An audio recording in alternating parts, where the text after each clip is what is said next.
Hello guys, today we'll be covering our topic chapter 7, chapter 8 and chapter 9. So we'll start off with chapter 7, which covers the topic of ionic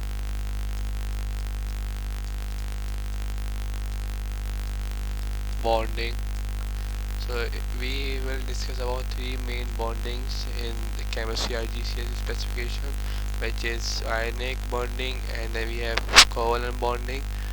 These three bondings will be discussed throughout. So you can recognize ionic compounds because they usually contain a metal. They always consist of metals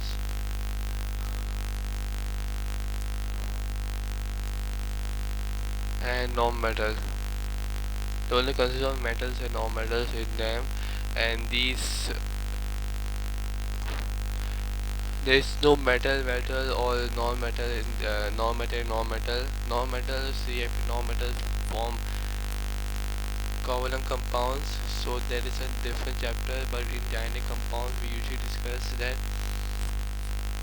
it forms ionic compound because metals react with non-metals. When a non-metal such as chlorine combines with a metal such as sodium, the chlorine atom has a stronger attraction for electrons than the sodium atom, and an electron is transferred from the outer shell of the sodium atom to the outer shell of the chlorine atom. Alright, so just listen, I will continue reading these points. Because an electron has a negative charge, when something gains an electron it becomes negatively charged, and when something loses an electron it becomes positively charged. The charged particles that are formed are called ions. Ions become charged when they lose or gain electron from the atom. When an atom loses electron from its outermost shell it becomes positively charged or becomes a positive ion. When an atom gains electron from another in its outermost shell it becomes negatively charged or become a negative ion. Being a positive ion means that the positive amount of protons is greater than the number of electrons. Being a negative ion means that the amount of electron is greater than the amount of proton. And a positive ion is known as cation and negative ion is known as anion. As an ionic compound formed, electrons are transferred from a metal atom to a non-metal atom to form positive and negative ions. Ionic compounds have ionic bonding, which is having a strong electrostatic attraction between positive and negative ions. Ionic bonding is shown by dot and cross diagram. Alright, so how is a positive ion produced? Alright, so just think this is a chlorine atom. Without a shell, it requires one more electron from another element or atom of another element. Alright, so it gains the one electron and becomes negatively charged because when the amount of electron is greater than the proton number, if the element would have a negative charge, so it is written here because negative ions, then the amount of electron is greater than the amount of proton. So when the amount of electron is greater than the amount of proton, it causes the atom to become negative ion. It is no longer balanced, so it becomes negative or positive. It becomes positive when the amount of proton is greater than the number of electrons. So gaining electron or losing electron allows it to become a positive or negative charge, and ions are formed by gaining and sending or transferring protons electrons from the outermost shell. So it because of electrons. And positive ion is known as cation. You have to memorize these words. And negative ion is known as anion. Now this is because they are less where non-metal usually has, such as chlorine, is more attracting to the electron because it requires one electron to be completely full, and an element requires this electron to go, so it becomes isolated global gases. This allows it to become an ion, and when they become ions they usually are like this, or they just think of this as an atom in these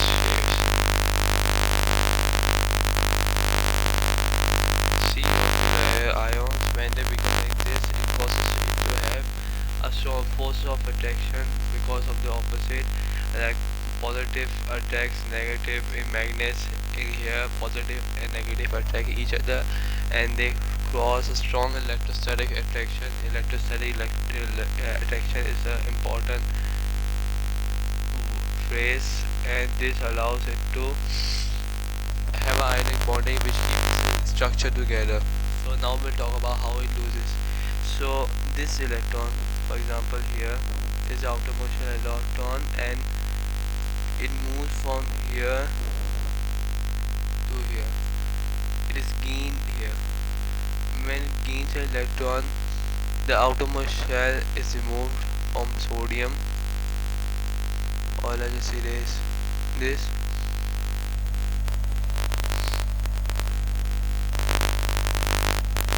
And this is gained by the chlorine atom.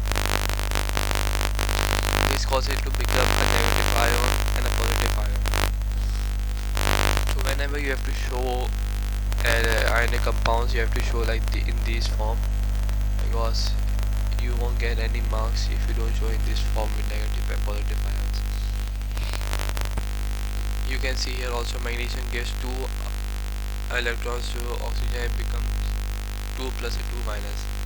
Now ions iso electron into noble gases because the outermost shell are fixed with maximum electron, which is same for noble gases. In noble gases, that each outermost shell has number of electrons filled, or I should say that they are completely filled up according to their limits, so which makes them isoelectronic.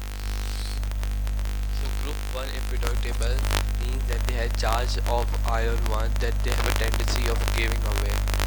So these 3 groups, they give away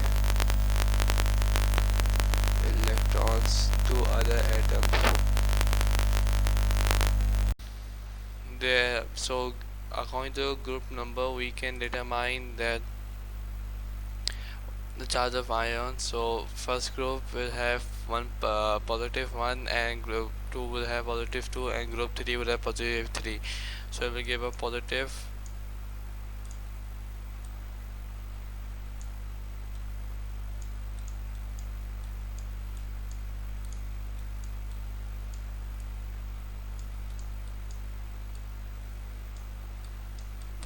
ion. So and the last 3 groups have 5, 6, 7. So 4 will have plus 4 or minus 4, but we don't discuss this at the level of IGCSE. We will discuss at the level of A level. So these 3 groups will give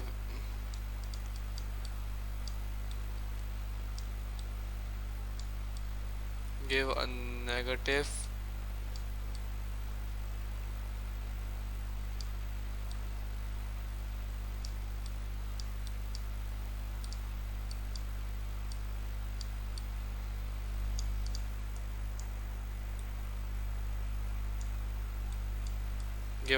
ion.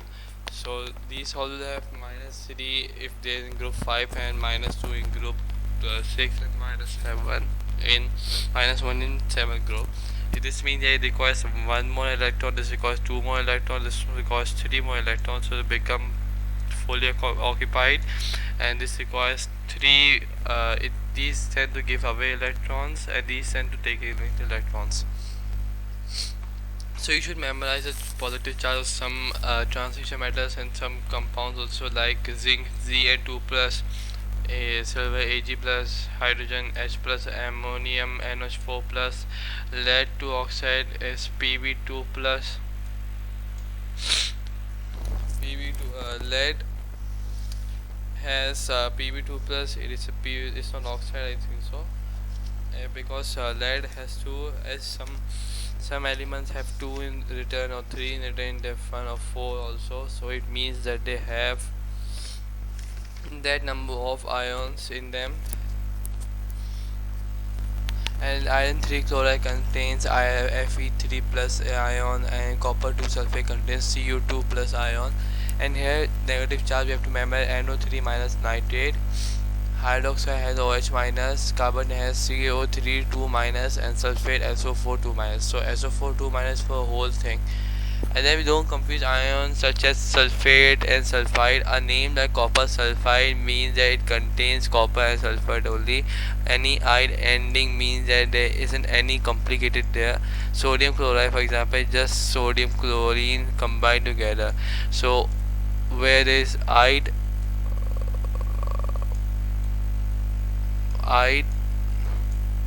there is nothing more complicated than the two elements.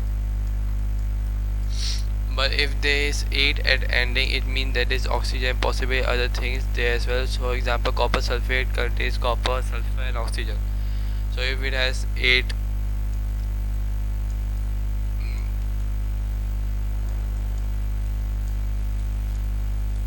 it means that it has 3 or more elements in it. Then we'll have some question that find the formula for iron 3 sulfate. So we have Fe.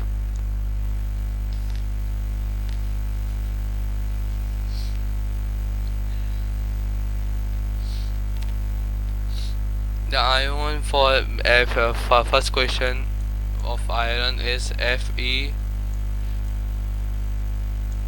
3 plus, and for iron sulfate is SO4 2 minus. Alright, so this thing is S, not 5. So we'll just crisscross this here down and do this here down.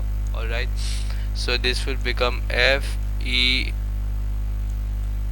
2 bracket SO 4 3. So I think you won't get this, because when it's a complicated compound like this, you have to put a bracket around it and write it here. So this is for the first one, and the second one will have sodium oxide, so it's Na plus O 2 minus. So we'll have Na 2O, because this is crisscrossed here and this is crisscrossed down, so this will come down here, and the positive and negative let alone will mean 1. And the third question, we have formula for barium nitrate. Barium is Ba2 plus, and nitrate is NO3 minus. So we'll have BaNO3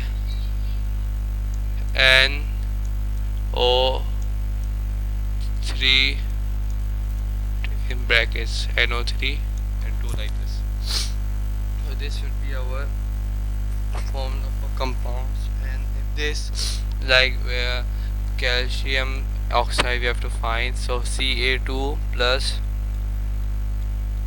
and O2 minus. These two would cancel out each other and it will become CaO. So this is how eventually, if there's 4 here plus 4 and minus 2, you just reduce it to 2 and 1 to make it easier.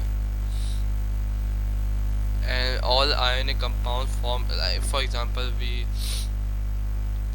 I will discuss that example for later, but I'll tell this, that all ionic compounds form crystals that consist of lattices of positive and negative ions packed together in a regular way. So all ionic compounds form crystals that consist of lattices of, so there's a lattice like this, it means that they're positive, negative, positive like this in a whole way, and it's a regular array of particles, so it is regular in a straight line like these. And lattice is held by strong electrostatic attraction between the positive and negatively charged ions. And and the structure, the structure of sodium chloride is described as a giant iron lattice We are using the word giant here not in the sense of big, but rather to describe a structure where there are no individual molecules, and then all the sodium ions in the structure attract all the chloride ions.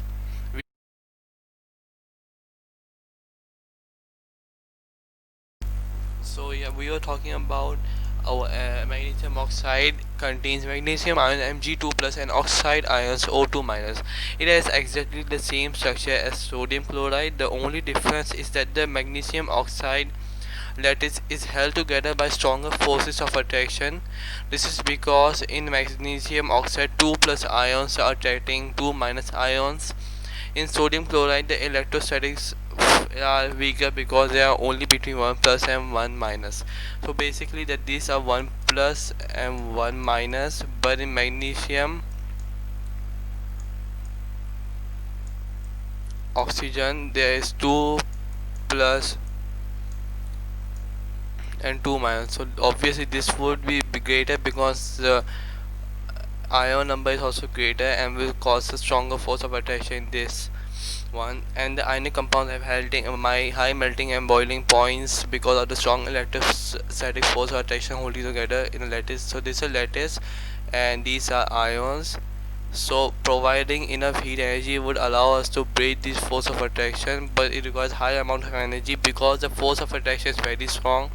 To break this, it increases the melting and boiling point. Even they are crystalline, this reflects the regular arrangement of ions in the lattice. Just remember this. And ionic crystals tend to be brittle. This is because any small distortion of a crystal will bring ions with the same charge alongside each other, like charges repel, and so the crystal splits itself apart. So if this is positive and here we have a positive ion like here, it might cause it to distort and go to this, which will cause it to repel each other and change the structure. And eventually the ionic compounds are tend to be soluble in water, and they are tend to be insoluble in organic solvents like ethene and all those, and insoluble in water. Just remember this. And ionic compounds don't conduct electricity when they are solid because the ions are fixed in position and are not free to move around. They do however conduct electricity when they are molten and melted or they are dissolved in water. So if I melt these ions are free, like minus is here, plus is here, minus is here, plus is here. They're free to move, and when electricity is provided they tend to flow with the current. So this allows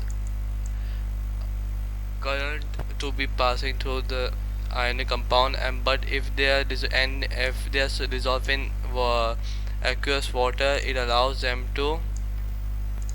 allows the ions to move freely. So these ions they get discharged and displaced between them, which causes the ions to move and when they are provided with current. And here you can see the repulsion. By providing force, it causes repulsion here and causes being it brittle, cause it to break down. So this is all about ionic compounds, and just you have to remember that you have to draw ionic compounds in the form of this if you're drawing dot and cross diagram. So I hope you understand ionic compounds. So we'll move to covalent compounds. So we'll be talking about covalent bonding in this chapter. And so bonds are formed by pair of electrons being shared between two atoms, like here. I don't need to draw it as it is. Took a picture of it. So nucleus of A is attracted to the electron pair, and nucleus of B is also attracted to the electron pair. Shared pair of electrons from one from each atom allows them to form covalent compounds and covalent bonding. Holding the atoms are cause of the strong electrostatic attraction between the nuclei positively charged of the atom that make up the bond, and the shared pair of electrons negatively charged. Hydrogen atoms form diatomic molecules with the formula H2, and atoms in an H2 molecule are joined together by a covalent bond. And covalent bond between two hydrogen atoms is very strong. Molecules contain a fixed number of atoms which are joined together by covalent bonds.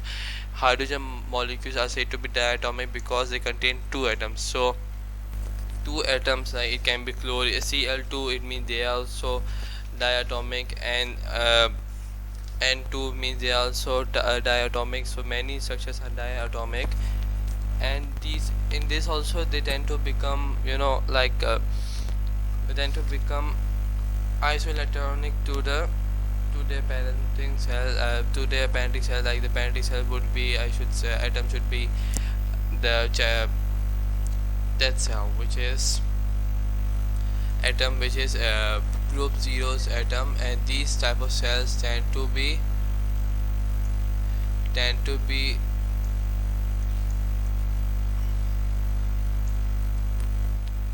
isoelectronic to these type of cells, which are atoms which are produced here.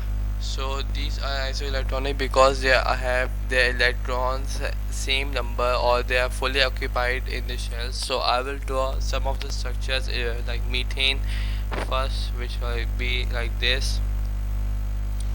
See here,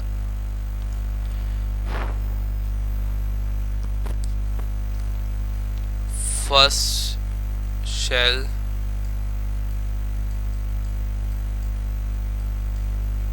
two electrons are here, and then we have the next shell, one here,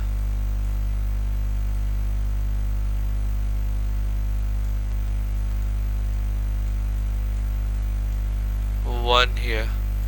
So this is one hydrogen here, then we have another hydrogen here, then we have another hydrogen here, then we have another hydrogen here, like H,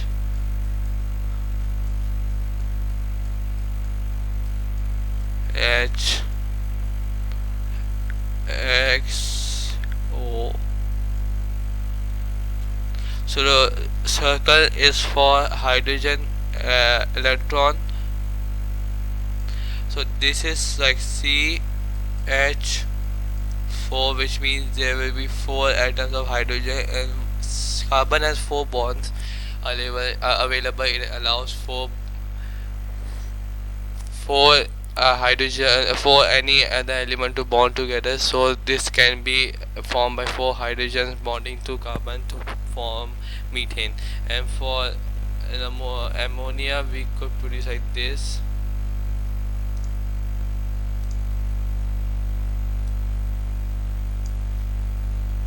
It is simple to do in this way.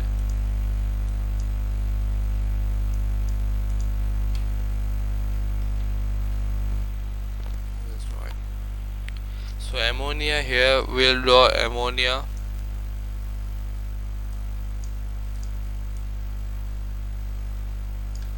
Here, N is first,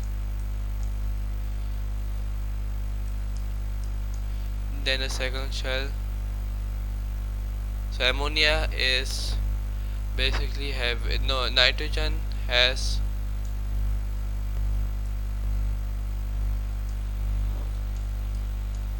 ammonia consists of hydrogen and nitrogen. So nitrogen has 3 bonding available, so it allows 3 hydrogen to made up. It's not necessary to have hydrogen every time, it can be any other element. For now we have hydrogen here, and we have 2 up here also. So this is ammonia.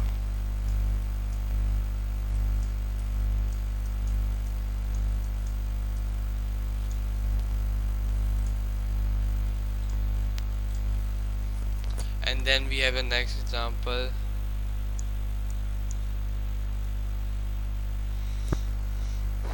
which is water. I hope, yes. So in water we have H2O. So H2O means 2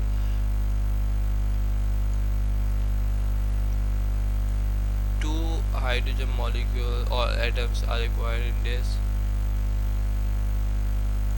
So this is the first electron of hydrogen oxygen, and second here, 2 of them, and 2 of them here.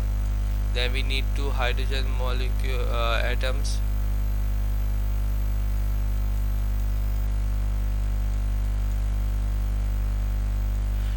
hydrogen atoms in the with the electrons in the sense of circle to distribute them. So this is H2O, water, like this. Alright, then we'll talk about something more complicated, which is ethane. So ethane will draw like this. We have C2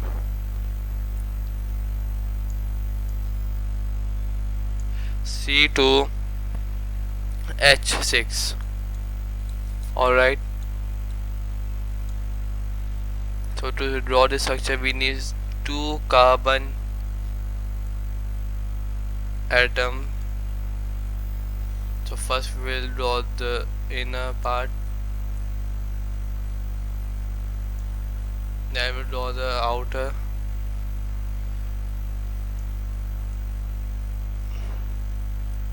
So these two carbon atoms are joining together. So we'll draw X to the electrons of these.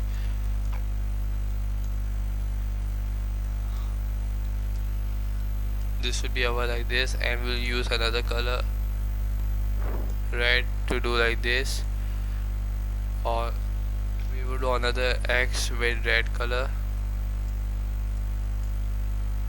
Then we'll have three hydrogen,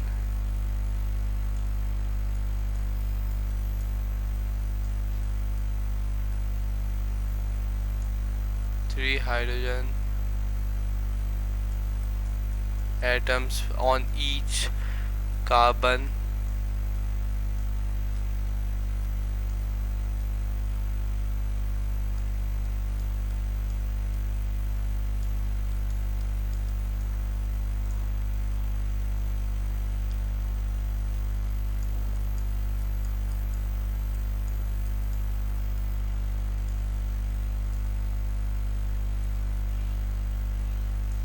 Here we'll draw another. So these are complicated structures and this requires years of understanding, so it will be easy to understand that where it is by the number written at the below, like here CH4, NH3, H2O, and we have C2 H6 here. So these are the below number allows us to know the atoms we have to draw. And then we'll talk about the next structure, which is oxygen molecule, where we have double covalent bond. It is formed like this.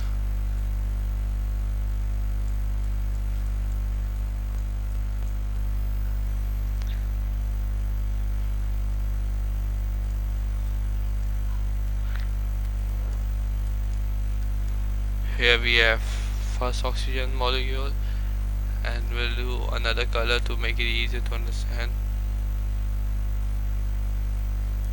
The shape is not that perfect, I know that, but still you have to understand.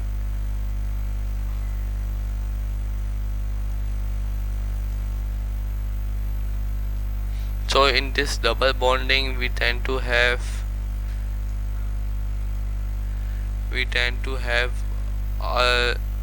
four electrons on it, because it requires it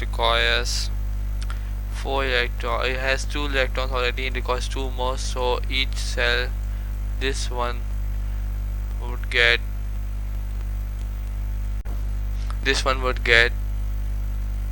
two green and two red, means different atoms joining up together to form O2, a diatomic molecule, which I said as before. And then we have the next one,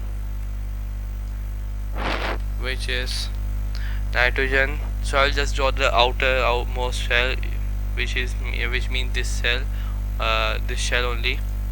So this will be like this.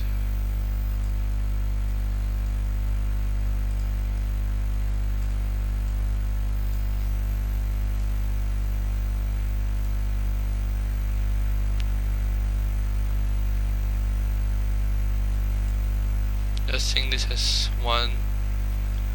Wait a second.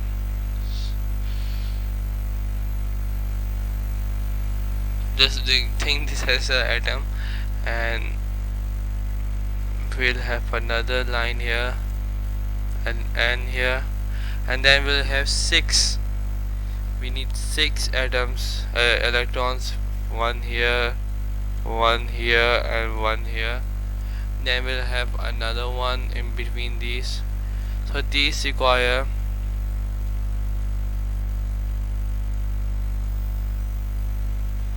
these now nitrogen is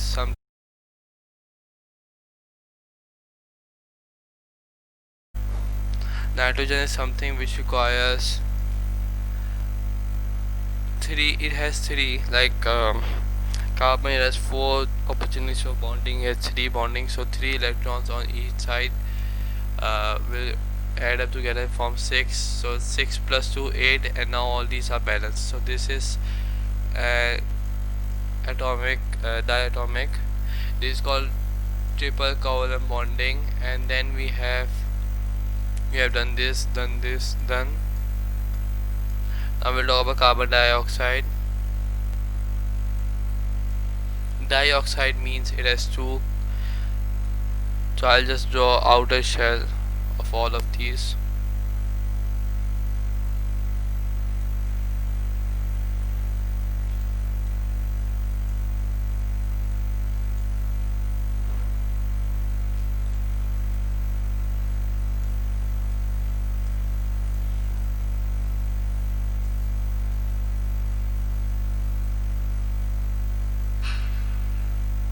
Outer shell of all these, and C here, and then we have O, then we have another. So we'll use a different color for, I will use blue color for this one. So we'll first X,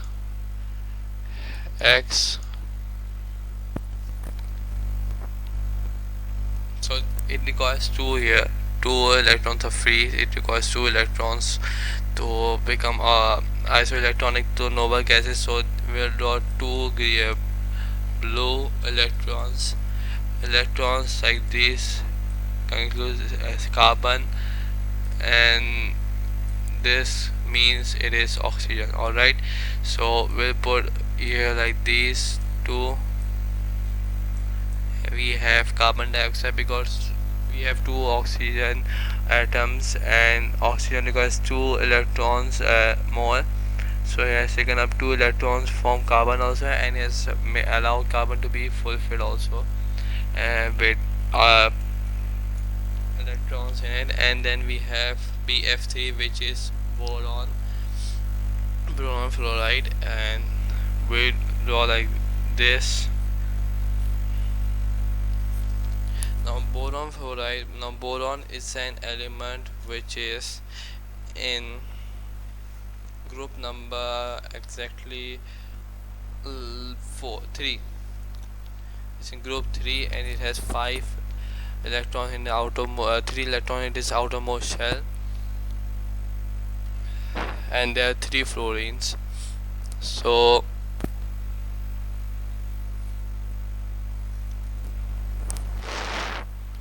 now they share electrons and produce covalent compounds, but in boron there are 3 electrons, and in fluorine there are 7 electrons. So each of them require 1 to become fulfilled. But I won't draw this because a lot of time like it seems like this, and there's no difference in these also. And then we have SO2, ethene, SO2, BF3. They all are same. They all are same actually, and there's no difference like this. So I will just erase this. But if you want me to draw, then tell me later on the comment section. And then we have molecules contain fixed numbers of atoms joined by strong covalent bonds. If you look closely at liquid water, there are individual water molecules where the H and O atoms are joined together with strong covalent bonds. But there also must be also some forces between water molecules which keeps them in the liquid state. These forces are intermolecular forces. The covalent bonds are strong, but the intermolecular attraction between the molecules are very weak. So substance with simple molecular structures tend to be gases or liquids or solids with low melting points and boiling points, and the reason for this is that not much energy is required to break weak intermolecular forces of attraction between molecules. And remember, no covalent bonds are broken, covalent bonds are strong. And also, when we boil or melt, we break the intermolecular forces between attraction between molecules, not covalent bonds.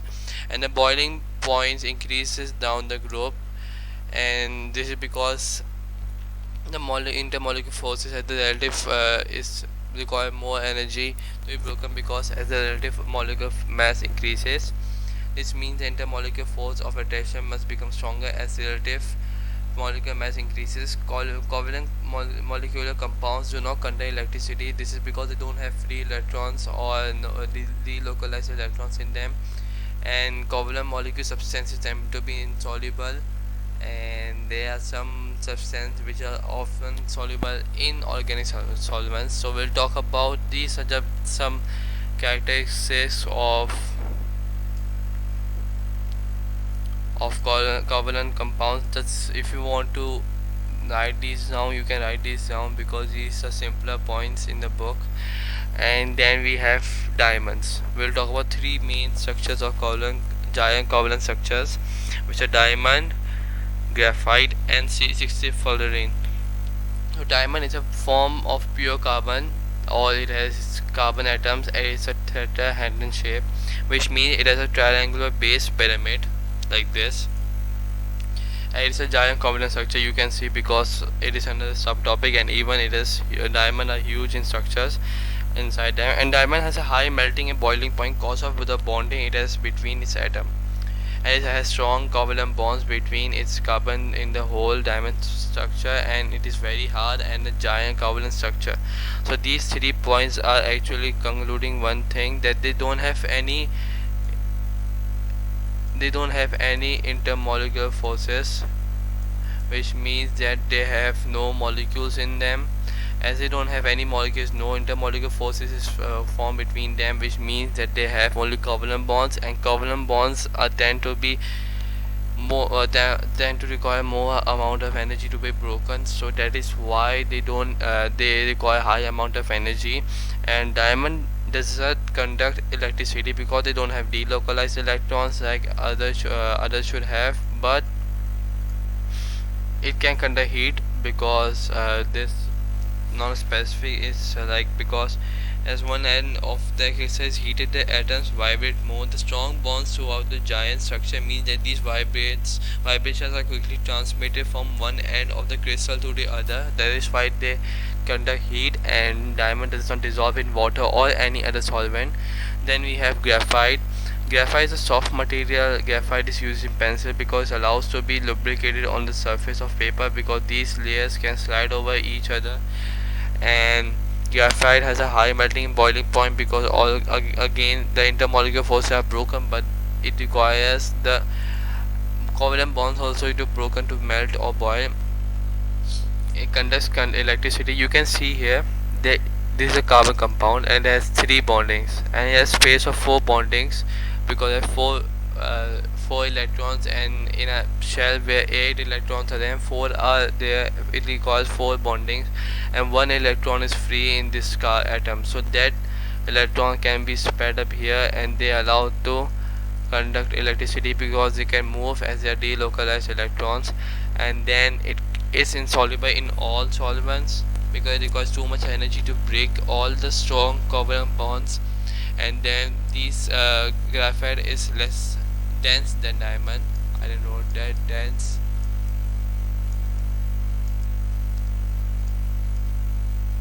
And then C60 following an allotrope like diamond. This word is required. Allotrope like diamond and graphite, and it has a low melting and boiling point than diamond and graphite because it requires the only intermolecular forces required to be broken, which are weak.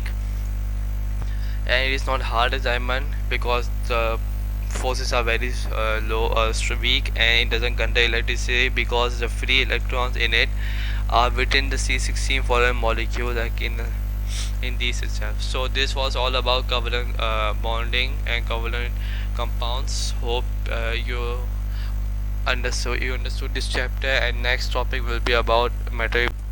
So now we'll have metal bonding here in chapter 9. And metal bonding is like, for example, take a sodium atom.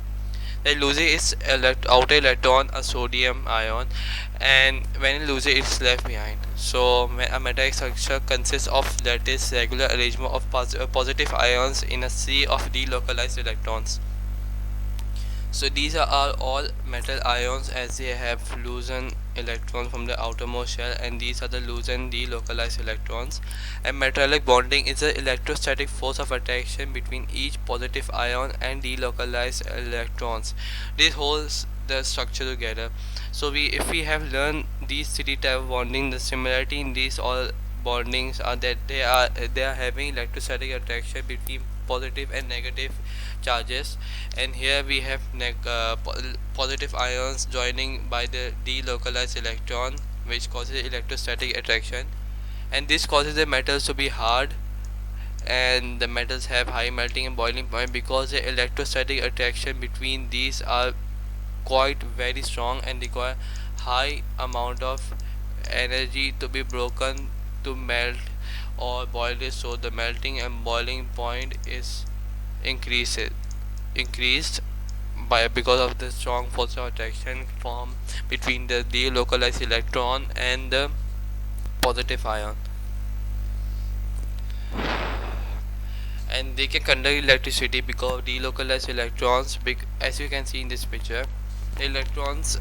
More electrons flow along the wire from the negative terminal of the power source to replace these moving away in the metal. Electrons attached to this end by the positive terminal of the power source and then flow away along the wire. And even these electrons are delocalized. When they are provided with current, they move in one direction, all of them. This allows them to conduct current in them. And delocalized electrons are the main reason in metals that they perform conduction throughout them, but in ions, in ionic compound,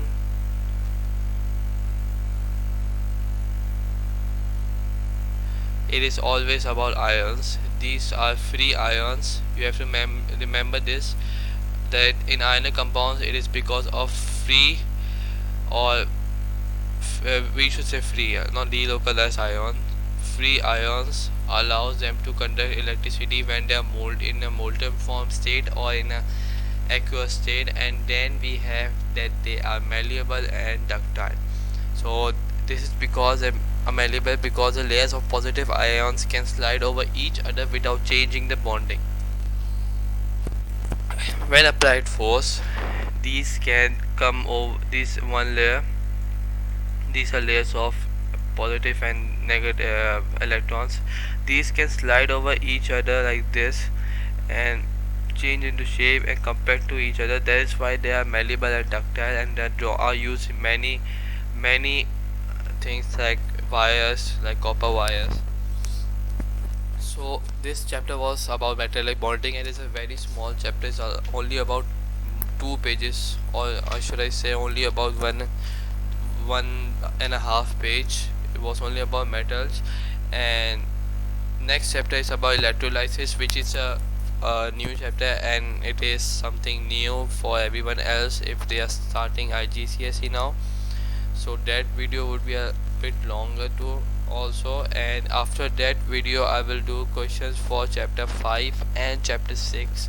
Each question last part, as I said in the previous video, and this would help you to do calculations also. And there's no calculations in this chapter. You have to just understand how to do right formula in ionic bonding, and you have covalent bonding. You have to draw this structure by dot and cross diagram. Even that is called dot and cross diagram.